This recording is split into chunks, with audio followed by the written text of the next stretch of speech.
குர்ஆன் முதல்ல சொல்லுச்சு ஃபஅலம் அன்னஹு லா இலாஹ இல்லல்லாஹ். நீ படிக்கணும். எதுக்கு தெரியுமா? மேக்ஸ் படிக்கணும், ஜுவாலஜி படிக்கணும், பாட்டனி படிக்கணும், ஜியோகிராஃபி படிக்கணும், எல்லாத்தையும் படிக்கணும். எதுக்கு படிக்கணும் தெரியுமா? படிச்சு சம்பாதிக்கணும்ங்கிறதுக்காக வேண்டி இல்ல. அன்னஹு லா இலாஹ இல்லல்லாஹ், வணக்கத்திற்கு உரியவன் அல்லாஹ்வை தவிர வேறு யாரும் இல்லை என்று தெரிந்து கொள்வதற்கு நீ படிக்கணும்னு. அல்லாஹ்வை தெரிய வேண்டும். அல்லாஹ்வை தெரிஞ்சிட்டேன்னா தாயினா யாருன்னு தெரியும். அல்லாஹ்வை தெரிஞ்சிட்டா தகப்பன்னா யாருன்னு தெரியும். அல்லாஹ்வை தெரிஞ்சிட்டா மனைவிக்கு என்ன உரிமையும் கடமையும் இருக்கிறது அப்படின்னு தெரியும். அல்லாஹ்வை தெரிஞ்சிட்டா கணவனுக்கு செய்ய வேண்டிய கடமைகள், கணவனிடத்திலே இருந்து பெற வேண்டிய உரிமைகள் என்னன்னு தெரியும். உங்க பிள்ளைக்கு ஒரு பெரிய ஹெல்ப் நீங்க பண்ண போறீங்க அப்படின்னு சொன்னா, அவன் வாழ்ற வீடு இப்படி இருக்கணும், இந்த இடத்துல இருக்கணும், இந்த நிலத்தை வாங்கி கொடுக்கணும் அப்படிங்கறத தாண்டி அவன் போற கபருக்கு அவன் கூட எது போட்டோம்? குர்ஆன் போட்டோம். பூமி பந்தின் 2/3 பகுதியை ஆட்சி செய்கிற அதிகாரம் உமருக்கு கிடைத்ததற்கு காரணம் என்ன தெரியுமா? நம்ம வீட்டுல அப்படி ஓரமா ஒதுக்கி வச்சிருக்கிறோம்ல குர்ஆன். அந்த குர்ஆனுடைய 3 வசனங்கள் உமரின் உள்ளத்தில் ஆழமாக இறங்கிய பொழுது ஒரு பெரிய சான்ஸ் ஏற்பட்டுச்சு. எவ்வளவு நாள் வாழ போறோம்னு தெரியாத இந்த வீட்டுக்கே 40-50 லட்சம் 1 கோடி ரூபாய் செலவு பண்றோமே, ஆனா நம்ம குறைஞ்சது கியாமத்து நாள் வரைக்கும் இருக்க போற இடம் எது? கபரு. அப்போ தனியா இருக்கிற அந்த நேரத்துல யாரையாவது துணைக்கு கூப்பிடணும்னு சொன்னா நீங்க குர்ஆனை துணைக்கு வைத்துக் கொள்ளுங்கள். ஒரு வேதம் மதிக்கப்படுகிற காலகட்டத்தில் தான் அந்த வேதமுடைய சமூகம் மதிக்கப்படும். இன்னைக்கு குர்ஆனுக்கு உரிய வேல்யூ சொசைட்டில இல்லைங்கிறத நாம எல்லாருமே தெரிஞ்சு வச்சிருக்கிறோம். குர்ஆனுக்கு என்ன வேல்யூ இருக்குது? பொதுவா நான் நாகர்கோவில்ல இருக்கும்போது நிறைய கிறிஸ்தவ சகோதரர்களுடைய நிகழ்வுகளுக்கு கூப்பிடுவாங்க, ஹிந்து சகோதரர்களுடைய நிகழ்வுகளுக்கு கூப்பிடுவாங்க. அப்படி போனா அந்த ஃபாதர் பைபிளை படிக்க ஆரம்பிப்பாரு. உதாரணமா திருமண வீடுகள்லயே வச்சுக்கோங்களேன். இங்க நிறைய திருமணங்கள் நடந்திருக்குது, நானும் கலந்திருக்கிறேன். ஃபாதர் பைபிளை வாசிக்க ஆரம்பிக்கும் போது சபை அப்படியே அமைதியா இருக்கும். அங்கேயும் இந்த மாதிரி சின்ன பிள்ளைங்க இருப்பாங்க, கை குழந்தைங்க இருப்பாங்க, வயசானவங்க இருப்பாங்க, லேடிஸ் நிறைய இருப்பாங்க. அவங்களும் புது புது ட்ரெஸ் எல்லாம் போட்டுட்டு வந்திருப்பாங்க. அவங்க கையிலையும் செல்போன் எல்லாம் இருக்கும். இப்ப பாருங்க, நான் பேசிட்டு இருக்கும் போதே நிறைய பேர் செல்போன்ல ரொம்ப ஆர்வமா இருக்கிறாங்க. ஜோ பைடன் கூட இவ்வளவு பிஸியா இருக்க மாட்டாரு. விளாடிமிர் புட்டின் கூட, ரஷ்யா உக்ரைன் வார் நடந்துட்டு இருக்கலாம், அவரு கூட இவ்வளவு பிஸியா இருக்க மாட்டார். ஆனா நம்ம ஃபுல்லா வாட்ஸ்அப், ஃபேஸ்புக், இன்ஸ்டாகிராம்னு ரொம்ப பிஸியாவே இருந்துட்டு இருக்கிறோம். அவங்க பைபிளை வாசிக்க ஆரம்பிச்ச உடனே சபை அமைதியாயிரும். ஹிந்து சகோதரர்களுடைய திருமணங்களுக்கு போனீங்கன்னா ஐயர் மந்திரம் ஓதுவார். அந்த மந்திரத்துக்கு என்ன அர்த்தம்னே தெரியாது சமூகத்துக்கு. ஆனா அச்சதை போடுகிற அந்த சப்தத்தை தவிர, பூக்கள் போய் விழும்ல அந்த சவுண்டை தவிர வேற எந்த சவுண்டும் இருக்காது. ஆனா நம்ம சமூகத்துல தான் பாவம். ஆலிம் சா, இமாமு, நாங்கெல்லாம் இமாம்கள் தானே. அல்ஹம்துலில்லாஹ் அப்படின்னு எல்லா புகழும் அல்லாஹ்வுக்கே அப்படின்னா, எலா பிரியாணி மாஸ்டர் யாரு? அப்பதான் அந்த திருமண வீட்டுக்காரர் இருக்காருல்ல, அவர் திடீர்னு அந்த கேட்ட துறக்கிற சவுண்ட் ஒண்ணு கேட்கும். அப்புறம் அல்ஹம்துலில்லாஹ்னு எல்லாம் அங்க போயிடும். நமக்கு என்னன்னா, அதற்கு ஏதோ அவர் பாட்டுல அல்ஹம்துலில்லாஹ் சொல்லிட்டு போறாரு, நம்ம சாப்பிட்டுட்டு அல்ஹம்துலில்லாஹ் சொல்லிட்டு போயிருவோம். இது இந்த பழக்கம் நம்ம பெரிய ஆட்கள்கிட்ட இருக்கிறதுனால குழந்தைகளுக்கு அந்த குர்ஆன் அப்படின்னா அஜர்த்து பேசினா நம்மளும் பேசணும் போல தெரியுது. அப்ப குர்ஆனுக்குரிய வேல்யூ இந்த சொசைட்டில இல்ல. குர்ஆன் என்ன சொல்லுது தெரியுமா? பிஸ்மில்லாஹிர் ரஹ்மானிர் ரஹீம், வைதா குரிஅல் குர்ஆனு ஃபஸ்தமிஉ லஹு வஅன்சிது லஅல்லகும் துர்ஹமூன். குர்ஆன் ஓதப்பட்டால் ஃபஸ்தமிஉ லஹு, அது காது தாழ்த்தி கேளுங்கள். காது தாழ்த்தி ஒரு சைடு இந்த சைடு கேட்டுட்டு இன்னொரு சைடுல அந்த சேரை எடு, அந்த தண்ணியை எடு, இதை எடுத்து அங்க வை அப்படின்னு பேசக்கூட செய்யக்கூடாதுன்னு குர்ஆன் சொல்லு. நான் கேட்டுட்டு தானே இருக்கிறேன், குர்ஆனை பத்தி சொல்றதை கேட்டுட்டு தான் இருக்கிறேன்.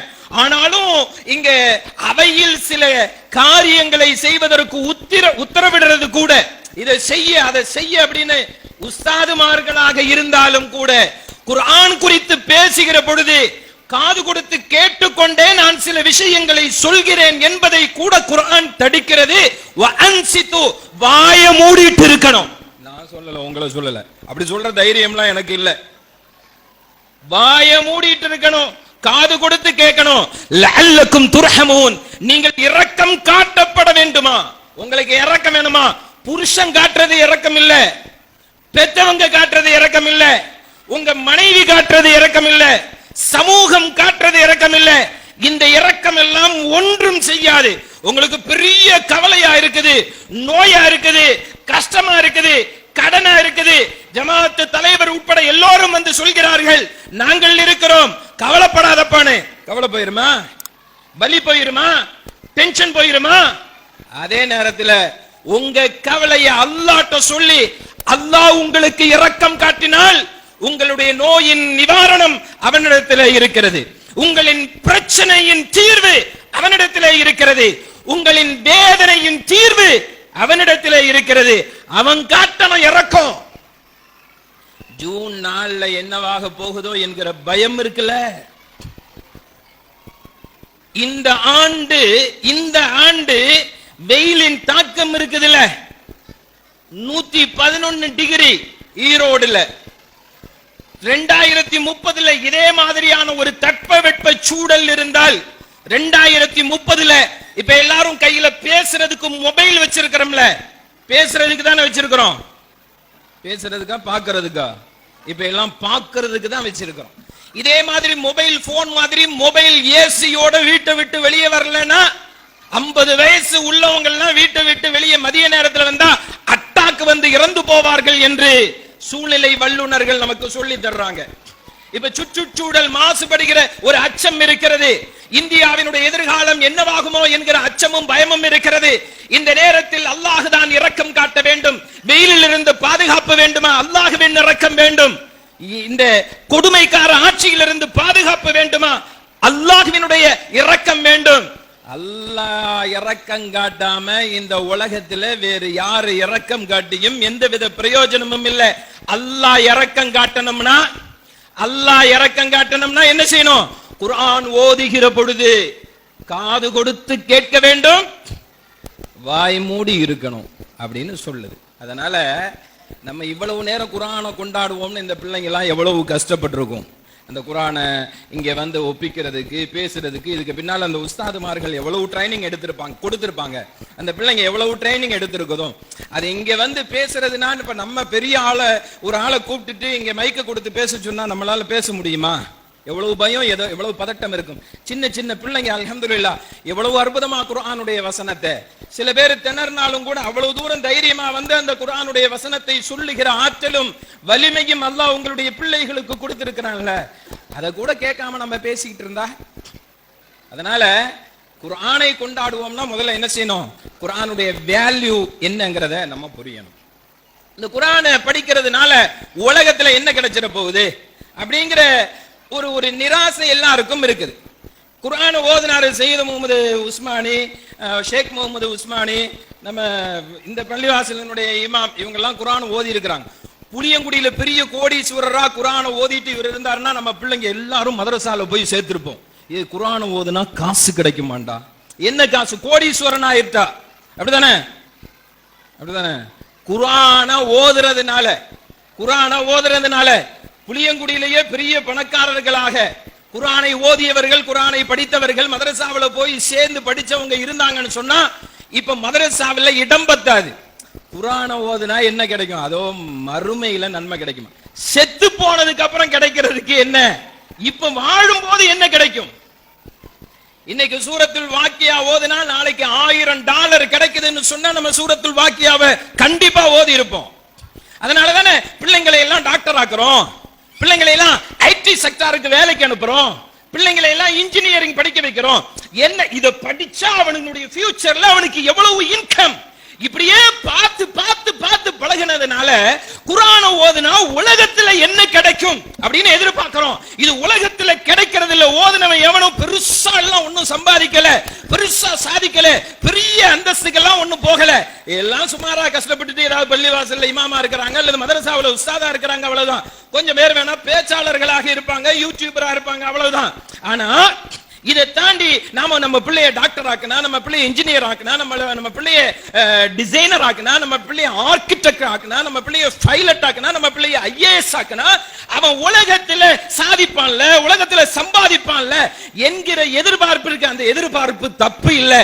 ஆனால் உலகத்தில் குர்ஆனை ஓதினால், குர்ஆனை படித்தால், குர்ஆனை ஆய்வு செய்தால் என்ன கிடைக்கும் தெரியுமா? உலகமே உங்களின் பிள்ளைகளின் காலடியில் கிடக்கும். பட் என்னன்னா நம்ம அதற்குரிய முயற்சியோடு குர்ஆனை அணுகிறது இல்லை. அதனாலதான் தலைவர் சொன்னாங்க குர்ஆனை எப்படி அணுக வேண்டும். சஹாபிகளுக்கு இஸ்லாம் வர்றதுக்கு முன்னால, குர்ஆன் வர்றதுக்கு முன்னால எழுத படிக்க தெரியாது. நீங்க வேணா இப்பவும் சில அரபிகள் கல்ஃப்ல இருக்கிற உங்க வீட்டுக்காரர்கிட்ட கேளுங்களேன், ஏங்க அந்த அவரெல்லாம் உங்களுக்கு அப்புறம் தான் வெளிநாட்டுக்கு போனாரு, ஆனா அவர் பெரிய மாடி வீடு கட்டிட்டாரு. அப்ப அவர் சொல்லுவாரு, அவருக்கு கிடைச்ச பைத்தியக்கார அரபி மாதிரி எனக்கு கிடைக்கலம்மா. ஏன்னா இன்னும் சில அரபிகளுக்கு பெருசா எழுத படிக்க. நீங்க துவா செய்யுங்க, யா அல்லாஹ் என் வீட்டுக்காரர் வேலை பார்க்கிற இடத்துலயும் பைத்தியக்கார அரபியா கிடைக்கட்டும் துவா செஞ்சிடாதீங்க, அல்லாஹ் பாதுகாக்கணும். இன்னும் சில அரபிகளுக்கு என்ன செய்யாது, வாஹிது இத்னைன் ஸலாஸா அர்பா ஹம்ஸா அப்படிங்கறது 1 2 3 4 5 இதுக்கப்புறம் என்ன வரும்? 6 தானங்க வரும் உங்க ஊர்ல. நான் தண்ணி ஓடுற 6 சொல்லல. 6 6 7 8 9 10 இது வந்துருச்சா? வந்துருச்சா? இதுக்கப்புறம் இந்த 2 விரல்லையும் இப்படி வந்துரும். 10 வந்துருச்சுல. 11 என்றதுக்கு காலினுடைய விரலை தேடுவாங்க. அவங்களால விரல் இல்லாம எண்ண முடியாது. அப்ப 20 வரைக்கும் தான் மேக்சிமம் உனக்கு கவுண்ட் வரும். அரபிகளுக்கு எத்தனை வரும்? அம்மா சொல்லுங்களேன். 20 வரைக்கும் தான் கவுண்டிங் வரும். ஏன்? மொத்த விரல் ஒரு மனுஷனுக்கு எத்தனை தான் இருக்கும்? உங்க ஊர்ல 20 தானே இருக்கும். சில பேருக்கு எக்ஸ்ட்ரா இருக்கும், சில பேருக்கு குறைவா இருக்கும். அது ரொம்ப ரேர். ஆனா மேக்சிமம் எல்லாருக்கும் 20 இருக்கும்ல. இப்போ ரசூலுல்லாஹ் வர்ற நேரத்துல அந்த கல்ஃப் இருக்குல்ல, கல்ஃப் கண்ட்ரிஸ், ஹலீஜ் அப்படின்னு சொல்ற அந்த ஏரியா இருக்குல்ல, இப்போ Kuwait, Dubai, Saudi Arabia, Bahrain, Qatar இதெல்லாம் இருக்குல்ல, இந்த கல்ஃப் கண்ட்ரீஸ்ல மொத்தம் படிச்சவங்களே 14 பேர் தானா. 14 பேர் தான் மொத்தம் படிச்சவங்க அரபு வரலாற்றுல எழுதுறாங்க. இப்பதான் குர்ஆன் வருது. சஹாபிகள் சொல்றாங்க, குன்னாலா நக்துபு வலா நஹ்சிபு, எங்களுக்கு எழுதவும் தெரியாது, அக்கவுண்ட்ஸும் தெரியாது, கணக்கு பார்க்கவும் தெரியாது. அப்ப அப்படி இருந்திருக்கு. குர்ஆன் வந்ததற்கு பின்னால் குர்ஆன் முதல்ல சொல்லுச்சு, ஃபஅலம் அன்னஹு லா இலாஹ இல்லல்லாஹ். நீ படிக்கணும். எதுக்கு தெரியுமா? மேக்ஸ் படிக்கணும், ஜுவாலஜி படிக்கணும், பாட்டனி படிக்கணும், ஜியோகிராஃபி படிக்கணும், எல்லாத்தையும் படிக்கணும். எதுக்கு படிக்கணும் தெரியுமா? படிச்சு சம்பாதிக்கணும்ங்கிறதுக்காக வேண்டி இல்ல. அன்னஹு லா இலாஹ இல்லல்லாஹ், வணக்கத்திற்கு உரியவன் அல்லாஹுவை தவிர வேறு யாரும் இல்லை என்று தெரிந்து கொள்வதற்கு நீ படிக்கணும்னு சொல்லுது. உங்க பிள்ளைங்களை ப்ரீ கேஜில சேர்க்கும் போதே நியத்து வைக்கணும், இவன் படிச்சு டாக்டரா வந்து சம்பாதிக்கணும், இவன் படிச்சு இன்ஜினியர் ஆகி சம்பாதிக்கணும், இவன் படிச்சு சாஃப்ட்வேர் ஃபீல்டுல போய் சம்பாதிக்கணும்ங்கிறதையெல்லாம் தாண்டி நீங்க நியத்து வைக்கணும், என் பிள்ளை படிச்சு அல்லாஹுவை தெரிய வேண்டும். அல்லாஹ்வை தெரிஞ்சிட்டேன்னா தாயினா யாருன்னு தெரியும், அல்லாஹ்வை தெரிஞ்சிட்டா தகப்பன்னா யாருன்னு தெரியும், அல்லாஹ்வை தெரிஞ்சிட்டா மனைவிக்கு என்ன உரிமையும் கடமையும் இருக்கிறது அப்படின்னு தெரியும், அல்லாஹ்வை தெரிஞ்சிட்டா கணவனுக்கு செய்ய வேண்டிய கடமைகள், கணவனிடத்தில் இருந்து பெற வேண்டிய உரிமைகள் என்னன்னு தெரியும். நமக்கு இப்ப அல்லாஹ்வை தெரியல, எல்லாம் தெரியுது. நம்ம பிள்ளைக்கு செல்போனை எடுத்து கையில கொடுத்தா அதனுடைய அத்துணை ஆப்ஸும், அத்துணை கேம்ஸும், அத்துணை ஆப்ஷன்ஸும் தெரியுது, எல்லாம் தெரியுதுன்னு பெருமைப்படுறோம். நமக்கும் அல்லாஹ்வை தெரியல, அவனுக்கும் அல்லாஹ்வை தெரியல. நமக்கு அல்லாஹ்வை தெரியலங்கிறதுனால அவனை எப்படி வளர்க்கணும்னு தெரியல, அவனுக்கு அல்லாஹ்வை தெரியலங்கிறதுனால வயசான காலத்துல நம்மளை எப்படி பராமரிக்கணும்னு தெரியல. சஹாபிகளுக்கு ரசூலுல்லாஹ் குர்ஆனுடைய இந்த வசனத்தை சொல்லி கொடுத்தார்கள், ஃபஅலம், நீ படி. எதுக்கு படிக்கணும் தெரியுமா? அல்லாஹ் ஒருத்தங்கிறத தெரியறதுக்காக வேண்டி படிக்கணும். சஹாபிகள் குர்ஆனை படித்தார்கள், சஹாபிகள் மேத்ஸை படித்தார்கள், சஹாபிகள் மெடிசனை படித்தார்கள், சஹாபிகள் இன்ஜினியரிங்கை படித்தார்கள். சஹாபிகள் நம்ம பிள்ளைங்க படிக்கிறதுனால பாட்டனி, ஜுவாலஜி, பயாலஜி எல்லாத்தையும் படிச்சாங்க. எதுக்கு படிச்சாங்க தெரியுமா? அல்லாஹ்வின் வல்லமைகளை தெரிந்து கொள்வதற்காக வேண்டி படித்தார்கள். அல்லாஹ்வை தெரிந்ததால் அவர்களுக்கு உலகம் தெரிந்தது, மனிதர்களை தெரிந்தது, பக்கத்து வீட்டுக்காரனை தெரிந்தது, சகோதர சமுதாயத்தவர்களை தெரிந்தது. அதனால அல்லாஹ் ஒரு 30 வருஷத்துல உலகத்தினுடைய 3/2 பாகத்தை ஆட்சி செய்கிற அதிகாரத்தை சஹாபிகளுக்கு கொடுத்தான். உமரை பற்றி சொல்லுவார்கள். உமரை பத்தி லா யஸ்லஹு இப்னுல் ஹத்தாப் ஹத்தா யஸ்லஹு ஹிமாரல் ஹத்தாப். ஹத்தாப் வீட்டு கழுத திருந்தினாலும், ஹத்தாப் வீட்டு கழுத திருந்தினாலும் ஹத்தாபினுடைய மகன் திருந்த மாட்டார். எப்படி சொன்னாங்க? உங்க வீட்டுல மாடு வளர்க்குறீங்க, எரும மாடு வளர்க்குறீங்கன்னு வச்சுக்கோங்களேன். சொல்லாங்க, அந்த எருமை கூட திருந்தும், நீ திருந்த மாட்டேன்னு வீட்டுக்காரர் சொன்னா எவ்வளவு கோபம் வரும். அப்ப எருமை கட்டியிருக்க நீ யாருன்னு கேட்போம். மக்கள் என்ன சொன்னாங்கன்னா, என்ன சொன்னாங்க சொல்லுங்களேன். ஹத்தாபு வீட்டுல வளர்ற கழுத கூட திருந்தும், ஹத்தாபினுடைய மகன் திருந்த மாட்டார். ஒட்டக சாணங்களை பொறுக்கிக் கொண்டிருந்த ஒரு ஹத்தாபின் மகனை பின்னால இந்தியாவின் தேசப்பிதாவான காந்தி சொன்னார், இந்தியாவிற்கு முழு சுதந்திரம் எப்பொழுது கிடைக்கும் தெரியுமா? உமரின் ஆட்சியை போன்றது ஒரு ஆட்சி இந்தியாவிற்கு வர வேண்டும். 2014 அரவிந்த் கெஜ்ரிவால் டில்லியினுடைய முதலமைச்சராக வந்த பொழுது அவர் சொன்னார், நான் டில்லியில் உமரின் ஆட்சியை கொண்டு வருவதற்கு விரும்புகிறேன் என்று சொன்னார். தி 100 என்ற புத்தகத்தில் உலகத்தின் தலை சிறந்த 100 மனிதர்களை மைக்கேல் ஹார்ட் தேர்ந்தெடுத்த பொழுது அவர் சரியாக 50வது தலைவராக உமரை கொண்டு வந்தார். உமரின் முற்காலம் என்பது மிக மோசமானது. உமரின் பிற்காலம் என்பது பூமி பந்தின் 3/2 பகுதியை ஆட்சி செய்கிற அதிகாரம் உமருக்கு கிடைத்ததற்கு காரணம் என்ன தெரியுமா? நம்ம வீட்டுல அப்படி ஓரமா ஒதுக்கி வச்சிருக்கிறோம்ல குர்ஆன். யாராவது மௌத்தானா மட்டும் எடுத்துட்டு வாடா பள்ளிவாசல்ல இருந்து அப்படின்னு சொல்லி வச்சிருக்கிறோம்ல குர்ஆன். நம்ம பிள்ளைங்க ஸ்கூலுக்கு போகாத நேரத்துல அவனுக்கு எப்படியாவது ஒரு அலிஃப் ப தயாவது படிக்க வச்சிரணும்ங்கிறதுக்காக வேண்டி நேரம் கிடைச்ச அனுப்புறோம்ல. அந்த மதரசாவில் சொல்லி கொடுக்கப்படுகிற குர்ஆன் அவனுக்கு படிப்பும் வர மாட்டாங்குது, சொன்னாலும் கேட்க மாட்டாங்கிறான். அதனால ஏதாவது மதரசாவில் கொண்டு போய் சேர்த்துருவோன்னு அனுப்புறோம்ல. அங்கு ஓதி கொடுக்கப்படுகிற குர்ஆன் இருக்கிறதே, அந்த குர்ஆனுடைய 3 வசனங்கள் உமரின் உள்ளத்தில் ஆழமாக பதிந்த பொழுது, பிஸ்மில்லாஹிர் ரஹ்மானிர் ரஹீம், தஹா மா அன்ஸல்னா அலைக்கல் குர்ஆன லிதஷ்கா இல்லா தذكرةً லிமன் யக்ஷா. முஹம்மதே முஹம்மதே முஹம்மதே மா அன்ஸல்னா அலைக்கல் குர்ஆன லிதஷ்கா. உம்மை சிரமப்படுத்துவதற்காக வேண்டி இந்த வேதம் இறக்கப்படவில்லை முஹம்மதே. இல்லா தذكرةً லிமன் யக்ஷா. யார் இறைவனை பயப்படுகிறானோ அவனுக்கு ஒரு ஞாபகம் ஊட்டுதலே தவிர, உபதேசமே தவிர வேறொன்றும் இல்லை முஹம்மதே. 3 வசனம் முஹம்மதை கொல்ல வந்த ஸல்லல்லாஹு அலைஹி வஸல்லம் உமரின் உள்ளத்தில் ஆழமாக இறங்கிய பொழுது ஒரு பெரிய சான்ஸ் ஏற்பட்டுச்சு. என்ன சான்ஸ் தெரியுமா? அவர் வீட்டு கழுத கூட திருந்தும் இவர் திருந்துறதுக்கு வாய்ப்பே இல்லை என்று சொன்ன உமர் 2014 கிட்டத்தட்ட 15,000 கிலோமீட்டர்களுக்கு அப்பால் 1400 வருஷத்துக்கு பின்னால வந்த அரவிந்த் கெஜ்ரிவால் என்கிற ஒரு ராம பக்தரால் உமரின் ஆட்சி டெல்லிக்கு வேண்டும் என்று சொல்கிறார். 1947 சுதந்திரம் கிடைச்சி தான் சாவுகிற நேரத்தில் கூட ஹே ராம் ஹே ராம் என்று சொன்ன ஒரு ராம பக்தரால் உமரின் ஆட்சி இந்தியாவிற்கு வேண்டும் என்று சொல்கிறார். அப்படின்னா இந்தியாவில் இருக்கிற ராம பக்தர்கள் அவர்கள் காந்தியாக, மோகன்தாஸ் கரம்சந்த் காந்தியாக இருந்தாலும், அரவிந்த் கெஜ்ரிவாலாக இருந்தாலும், யதார்த்தத்தில் ராம பக்தர்கள் உமரை விரும்பிக் கொண்டிருக்கிறார்கள். ஆனா நம்ம கிட்ட உமர் இல்லையே. நம்ம கிட்ட யார் இல்ல? உமர்னு பேர் வச்சிருக்கிறோம். ஆனால் குர்ஆனை புரிஞ்சு அதுக்கு முக்கியத்துவம் கொடுத்து அதன் மூலம் ஒரு சமூக புரட்சியை ஏற்படுத்த துடிக்கிற உமர்கள் இந்த மண்ணில் இல்லை. அப்படி உங்க வீட்டு பிள்ளைய நீங்க உமர் ஆக்குனா, உங்க வீட்டு பிள்ளைய உமர் மாதிரி ஆக்குனா, அவனுடைய மனசுல குர்ஆன் பதிய வச்சா, அவன் அதை படிச்சுட்டு இன்ஷா அல்லாஹ் இந்தியாவை ஆள்வதற்கு ஒரு உமர் தேவை என்று சொன்னால், உங்களுடைய மடியில் வளர்கிற உங்களின் வீட்டு பிள்ளைகளை தயார்படுத்துங்கள். அது இந்த குர்ஆன் உங்களுக்கு தரும். குர்ஆன் சும்மா ஏதோ ஓதிட்டு அது நன்மை மறுமையில கிடைக்கும் அப்படிங்கிறது மட்டுமில்ல. ஹஜ்ரத்மார்கள் மட்டும் ஓதிட்டு போவாங்க, நேரம் கிடைச்சா மக்தப ஓதிட்டு போவாங்க, அப்படி போவாங்கல்ல. குர்ஆன் தான் எனக்கு என்று ஒரு முக்கியத்துவம் கொடுத்து பாருங்கள், அல்லாஹ் உங்களை உயர்ந்த அந்தஸ்துல கொண்டு போவான். அப்படி ஒரு முயற்சி பண்ணலாமா? இன்ஷா அல்லாஹ்.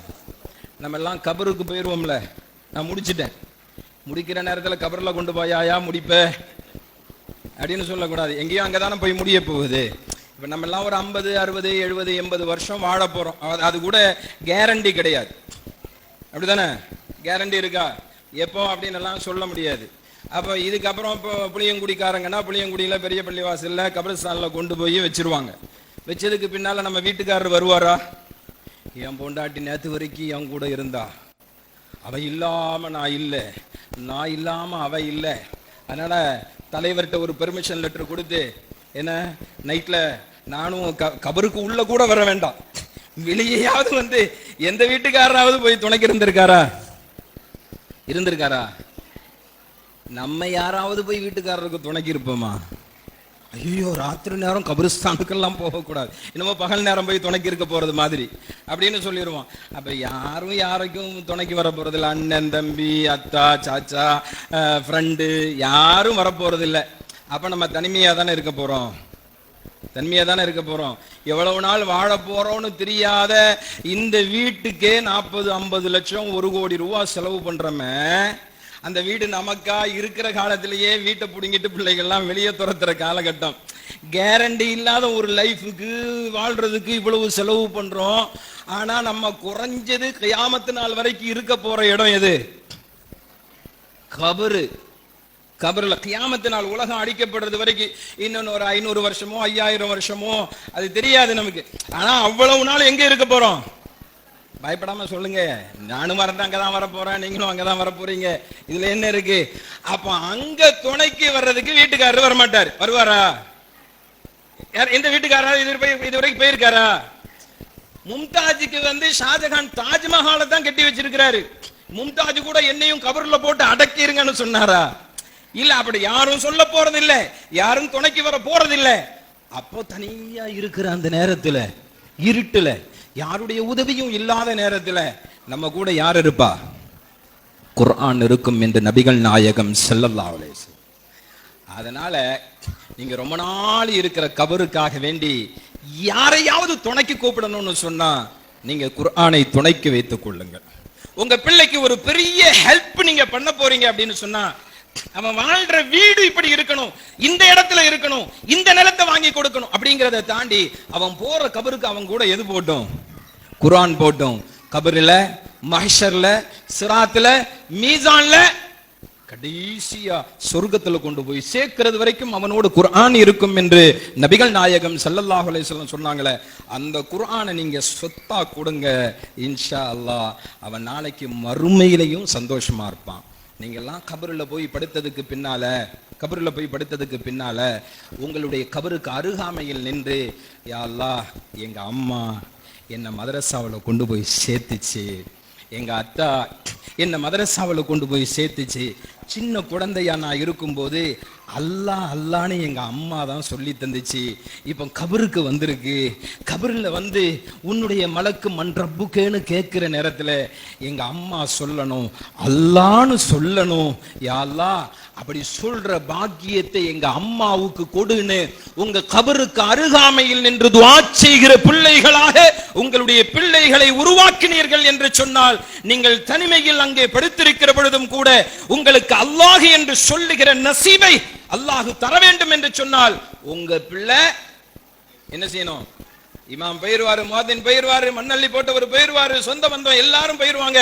ஆனா உங்க பிள்ளை போக கூடாது. ரசூலுல்லாஹ் சொன்னாங்கல்ல, கொஞ்ச நேரம் ஒரு 40 ஸ்டெப் மத்தவங்க போறது வரைக்கும் நிக்கணும். அம்ர் இப்னு ஆஸ் சொன்னாங்க பிள்ளைகள்ட்ட, எப்பா ஒரு ஒட்டகத்தை அறுத்து பங்கு வைக்கிற நேரமாவது என்னுடைய கபருக்கு அருகாமையில் நில்லுங்கள் அப்படின்னு சொன்னாங்கல்ல. நீங்க நினைச்சு கவலைப்படுற என் பிள்ளை எப்படி வாழுவானோ, என்ன ஆவானோ, அவன் எதிர்காலம் என்னவோ, இப்படி எல்லாம் யோசிக்கிற பிள்ளைகள் நீங்கள் மரணித்து போனதற்கு பின்னால் ஒரு 2 நிமிஷமாவது, ஒரு 120 செகண்ட்ஸ் ஆவது உங்க அருகாமையில் நின்று துஆ செய்கிற பிள்ளைகளை நீங்கள் பெற்றெடுத்தால் நீங்கள் மிக பெரும் பாக்கியசாலிகள். அப்படிப்பட்ட பிள்ளைகளா உங்க பிள்ளை இருக்கணும்னா கொஞ்சம் மதரசாவோட தொடர்பு வைக்க சொல்லுங்க, குர்ஆனோட தொடர்பு வைக்க சொல்லுங்க. இன்ஷா அல்லாஹ் அல்லாஹ் ஒரு மகிழ்ச்சியான வாழ்க்கையை உலகத்தில் உங்களுக்கு தருவான். ஒரு மகிழ்ச்சியான வாழ்க்கையை மௌத்தா போனதுக்கு பின்னாலையும் தருவான். அவ்வளவு பெரிய வேல்யூ இருக்கிற குர்ஆன். அதனை புரிந்து கொண்டு உங்களுடைய பிள்ளைகளுக்கு சொல்லிக் கொடுத்து உலகத்திலும் மறுமையிலும் வெற்றி பெற வேண்டும் என்று அன்போடு கேட்டுக்கொண்டு முடித்துக் கொள்கிறேன். வாஹிரு தஅவானா அல்ஹம்துலில்லாஹி ரப்பில் ஆலமீன். அஸ்ஸலாமு அலைக்கும் வரஹ்மத்துல்லாஹி வபரகாத்துஹு.